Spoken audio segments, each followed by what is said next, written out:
So after about 2.5 hours driving, I went to see Mr. Tim Wood at eskate.shop, and we've picked up the Hurricane, the Meepo Hurricane, which I believe is the first one in customer hands at the moment in the UK.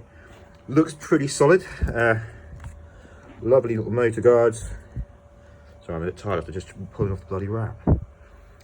The grip tape's pretty nice as well, actually. Quite like that. Looks like that might stand up a bit better than the Propel one did. But so far so good. Strangely, it didn't ship with the wheels attached, which I thought was a bit strange. I presume underneath there is our charger and other gadgets. So yeah, quite looking forward to trying this out. Supposedly, rumour has it that they are shipping out prototype boards. I don't know how true this is, as in they were trying to beat the Hadean to market, and as a consequence they shipped out the boards before they were supposedly ready. Don't know how true that is, but so far it's pretty good. It's quite a wide deck as well, which is nice. I'll rack it up against the other boards in a little while once I've got it all set up. Yeah, pretty cool. Yeah, just a continuation of what I was just saying. So this is the parts that come with the board. This is I've only bought the AT kit, and annoyingly Tim says to me, "Did you want the 2-in-1 instead?" But for some reason I said no, and now I've had to say to him, "Can I have the 2-in-1 now?" Anyway, so I'll tell you what, they packed this pretty well. All right, we'll just see it like that.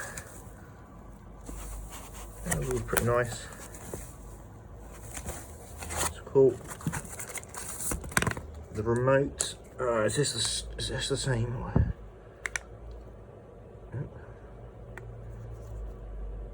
It's very similar to the other ones I've got. They come with the own boards and the oh, I forget who it is now. The other clones. A lot of them use these kind of remotes. They're actually pretty good. Just coincidentally, not coincidentally, but I don't understand why certain brands have remote issues. These are really solid. I've never had them fail on me yet. They've never disconnected on me. They last forever. I've even left them out in the rain by mistake before, and I've come and got them the next day and they've been fine. Don't know why remotes are such a problem for e-board manufacturers. I thought it'd be a sole problem now. I mean, remote controlled cars, planes, everything it's been around for decades. You know, I had Fubata stuff right back in the 90s, which was just using good old 2.4, and you know, they were reliable as anything. They're absolutely bulletproof. Anyway, so yeah, fairly, not a huge amount here. Everything I expect. Interestingly enough, there's an English plug, which is pretty good. We've got a USB connection there. Oh, good. And they're using a sensible bloody charge port. That's another thing I've noticed. The own boards, I don't know if the new Evolves have the same shitty little barrel jacks, but these are so much better. The Propel one's really good. The Tramper one sucks, I think. They use XT30s and you have to yank it out. If on the Trampers you yank it too hard, you end up pulling out the bloody board. And obviously if you're in a hurry to get charged, you've got people all around you, you know, all sorts of clambering for charge sockets. The last thing you want to do is fucking yank the bloody cable out. Anyway, I'm going to get this set up and get it fired up. So here we go. We've got the Meepo Hurricane all set up now, turned on and powered up nicely, running the 6374 motors. It's actually a really nice, well put together board actually. Given the price of it is so low, I believe it was somewhere over £1,300, which is, you know, quite a lot cheaper than the competing boards.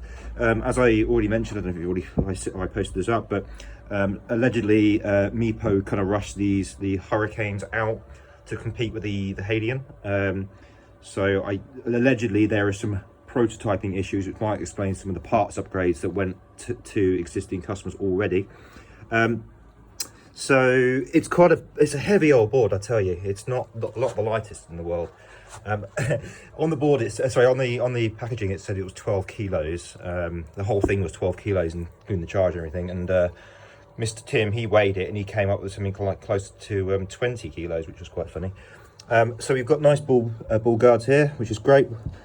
Standard DKP trucks, which is cool.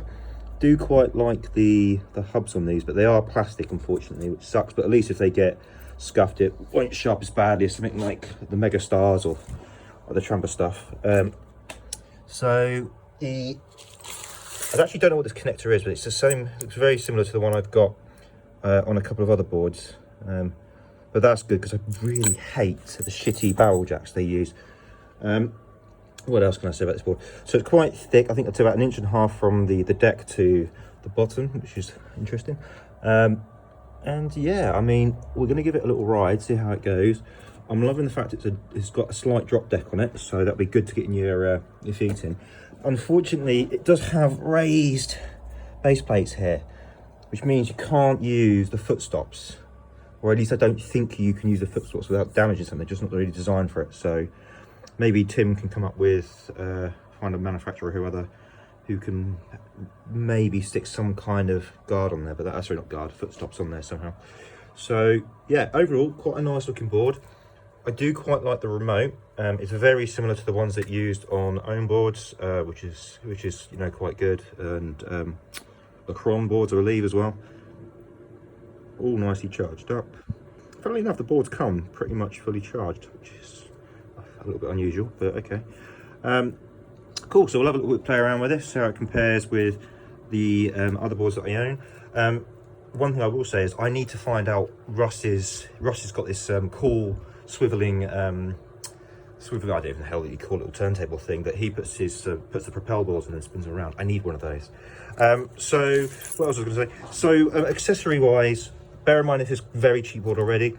Essentially you get no accessories bar a T-tool, a couple of spanners, obviously your charger and the remote. So there's no bells and whistles there.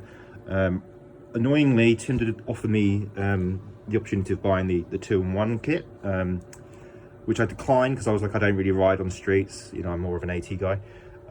And then I got halfway down the road and went, ah shit, I should have bought that. Anyway, so he's luckily going to probably sort me out with a set of streets so I can test that at some point. At least we'll have the pulleys, etc. If we ever do want to sort of mess around.